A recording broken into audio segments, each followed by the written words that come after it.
Luc, chapitre 4.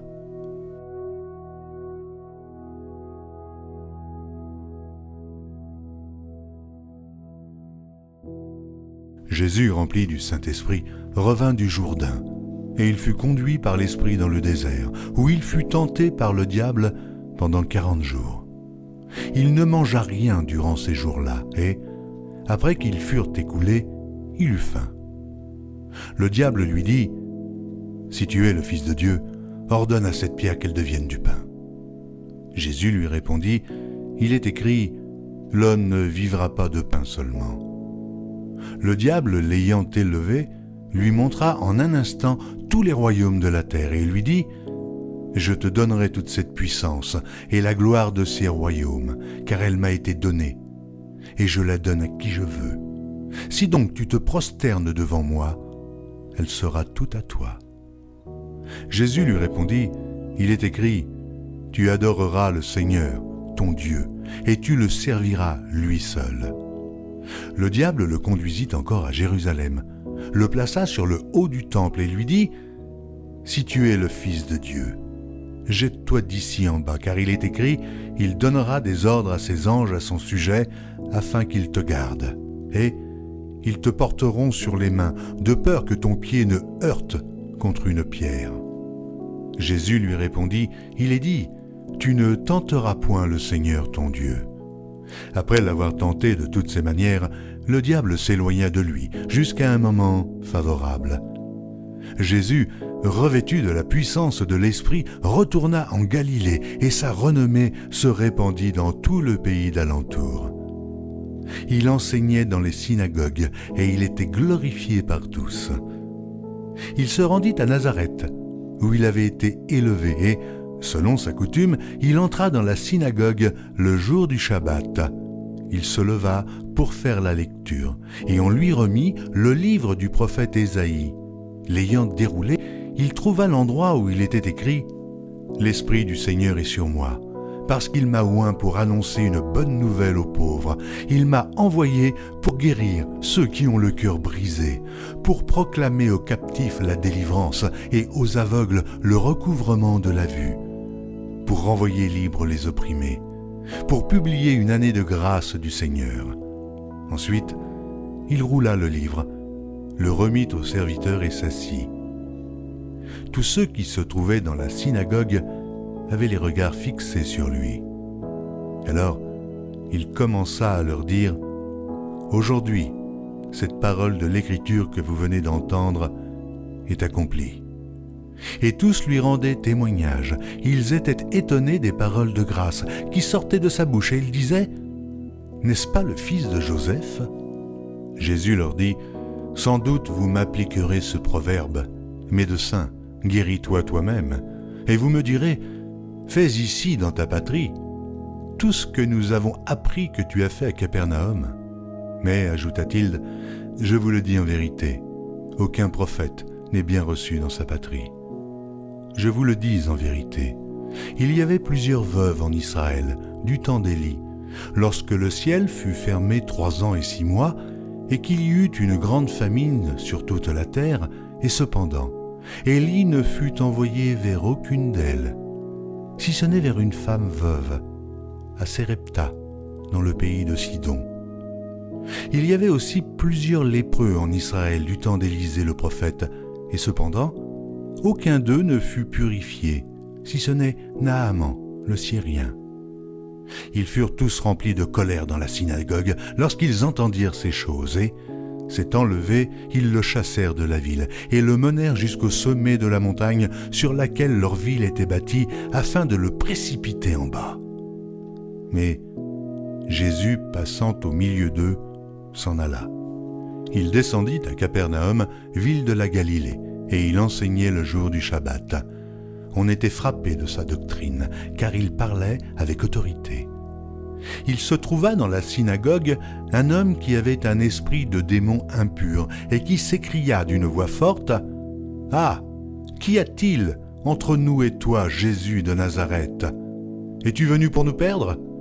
Je sais qui tu es le Saint de Dieu. » Jésus le menaça, disant, « Tais-toi et sors de cet homme. » Et le démon le jeta au milieu de l'assemblée et sortit de lui sans lui faire aucun mal.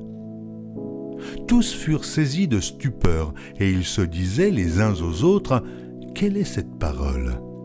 Il commande avec autorité et puissance aux esprits impurs et ils sortent. Et sa renommée se répandit dans tous les lieux d'alentour. En sortant de la synagogue, il se rendit à la maison de Simon. La belle-mère de Simon avait une violente fièvre et ils le prièrent en sa faveur. S'étant penché sur elle, il menaça la fièvre et la fièvre la quitta.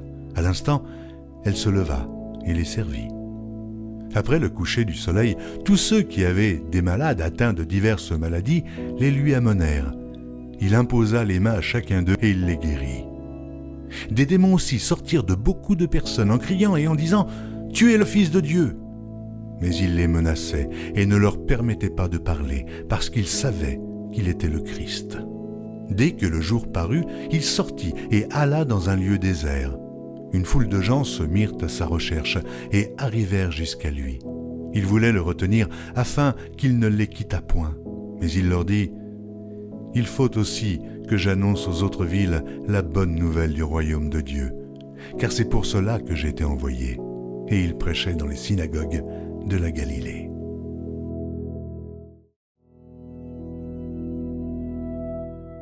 Évangile de Luc, chapitre 5.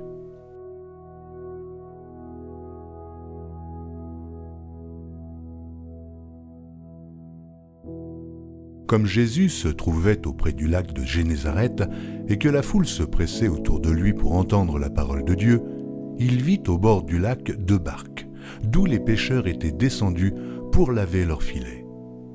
Il monta dans l'une de ces barques qui était à Simon, et il le pria de s'éloigner un peu de terre, puis il s'assit, et de la barque, il enseignait la foule.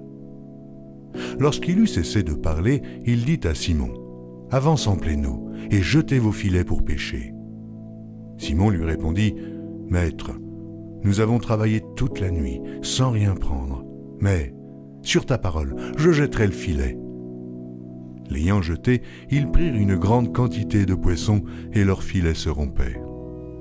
Ils firent signe à leurs compagnons, qui étaient dans l'autre barque, de venir les aider. Ils vinrent, et ils remplirent les 2 barques, au point qu'elles enfonçaient. Quand il vit cela, Simon-Pierre tomba aux genoux de Jésus et dit « Seigneur, retire-toi de moi, parce que je suis un homme pécheur. » Car l'épouvante l'avait saisi, lui et tous ceux qui étaient avec lui, à cause de la pêche qu'ils avaient faite. Il en était de même de Jacques et de Jean, fils de Zébédée, les associés de Simon. Alors Jésus dit à Simon, « Ne crains point, désormais tu seras pêcheur d'hommes. » Et, ayant ramené les barques à terre, ils laissèrent tout et le suivirent. Jésus était dans une de ces villes, et voici, un homme couvert de lèpre, l'ayant vu, tomba sur sa face et lui fit cette prière. « Seigneur, si tu le veux, tu peux me rendre pur. » Jésus étendit la main, le toucha et dit « Je le veux, sois pur. » Aussitôt la lèpre le quitta. Puis il leur ordonna de n'en parler à personne. Mais, dit-il, va te montrer au sacrificateur et offre pour ta purification ce que Moïse a prescrit afin que cela leur serve de témoignage. Sa renommée se répandait de plus en plus et les gens venaient en foule pour l'entendre et pour être guéris de leur maladie.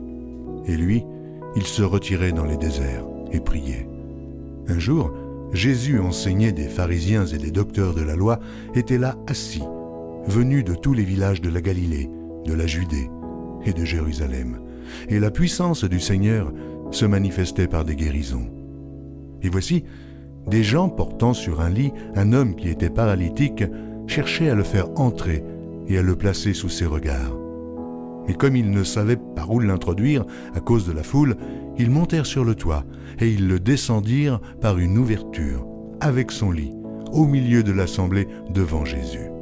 Voyant leur foi, Jésus dit « Homme, tes péchés te sont pardonnés. » Les scribes et les pharisiens se mirent à raisonner et à dire « Qui est celui-ci qui profère des blasphèmes? Qui peut pardonner les péchés si ce n'est Dieu seul ?» Jésus, connaissant leurs pensées, prit la parole et leur dit « quelle pensée avez-vous dans vos cœurs?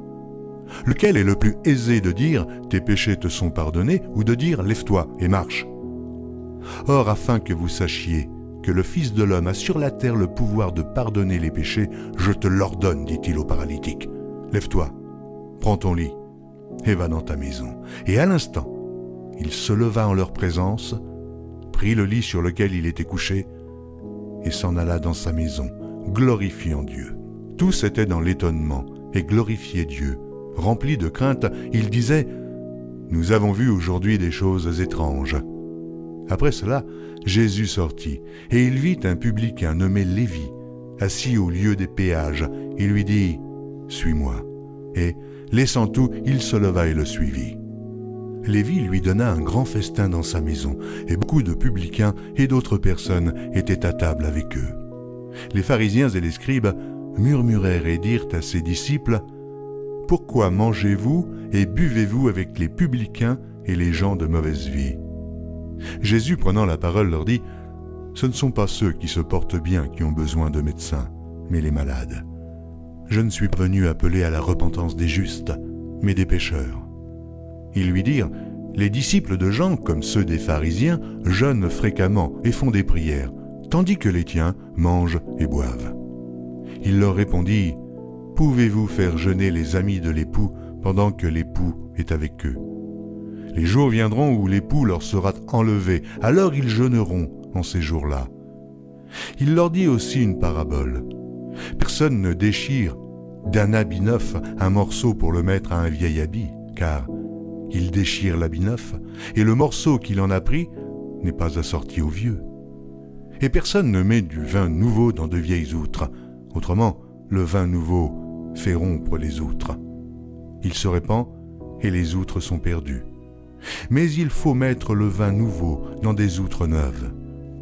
Et personne, après avoir bu du vin vieux, ne veut du nouveau, car il dit « Le vieux est bon ».